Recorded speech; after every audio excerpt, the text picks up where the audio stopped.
کہاں کہاں خرچ کیا جائے اس کے 8 مدات ہیں. انما الصدقات للفقراء والمساکین والعاملین علیہا والمؤلفۃ قلوبهم وفی الرقاب والغارمین وفی سبیل اللہ وابن السبیل. 8 مدات ہیں. اور سب سے پہلے 2 مد لائے گئے اس لیے کہ بنیادیں یہی ہیں. بنیادی طور پر زکوٰۃ انہی کے لیے ہے, فقراء اور مساکین کے لیے.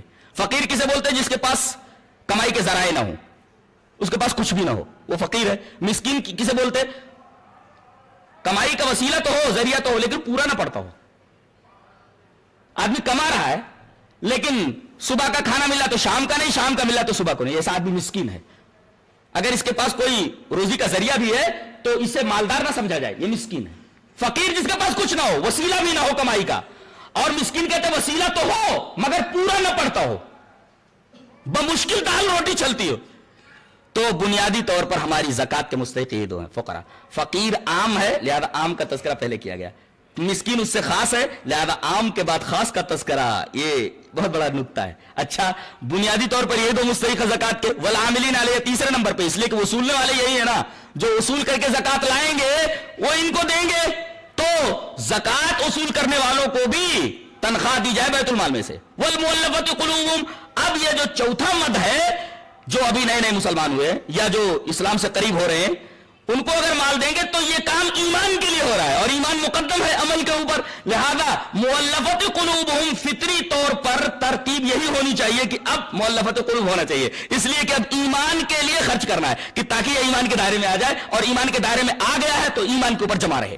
والمؤلفۃ قلوب وفی الرقاب. اس کے بعد فطری ترتیب یہ ہے کہ کوئی آدمی کہیں پھنس گیا, قیدی ہے, یا بلا وجہ وہ پھنس گیا ہے, قید ہو گیا ہے, تو اب بیت المال سے زکوٰۃ سے اس قیدی کی مدد کی جائے, اس کی طرف سے مقدمہ لڑا جائے, اس کو نکالنے کی کوشش کی جائے اگر وہ بے گناہ اور بے قصور ہے تو.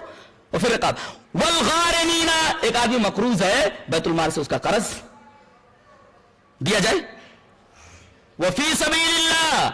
اگر یہ تمام کے تمام مدات جو 6 ہیں ان سے بچ جائے تو پھر وہ فی سبیل اللہ ہے. اس کا ایک جامع اور ایک حاوی پروگرام دیا گیا کہ ان تمام سے بچ جائے پھر اب فی سبیل اللہ. فی سبیل اللہ کے اندر بڑی وسعت ہے, مدرسے ہیں, یہ ہے, وہ ہے, ساری چیزیں, بچوں کی شادیاں ہیں, بچیوں کی شادیاں وغیرہ وغیرہ, ساری چیزیں فی سبیل اللہ کے دائرے میں آ گئی. وہ اپنی سبیل مسافر.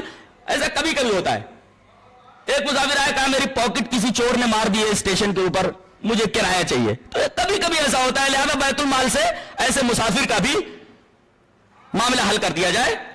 یا کوئی مسافر آ گیا ہے, اس کے پاس کھانے پینے کی تکلیف ہے, تو بیت المال سے اس کو دے دیا جائے. یہ 8 مدات ہیں. ان 8 مدات کے علاوہ کسی اور مد کے اندر زکوٰۃ نہیں خرچ کرنا چاہیے. تو پہلے تو اچھی طریقے سے آپ پوری زکوٰۃ نکالیے, پھر ان 8 مدات میں سے ضروری نہیں کہ تمام مدات کے اندر آپ تھوڑا تھوڑا کر کے دیں, جس مد کے اندر زیادہ ضرورت ہو اس مد کے اندر پوری کی پوری زکوٰۃ دے دو.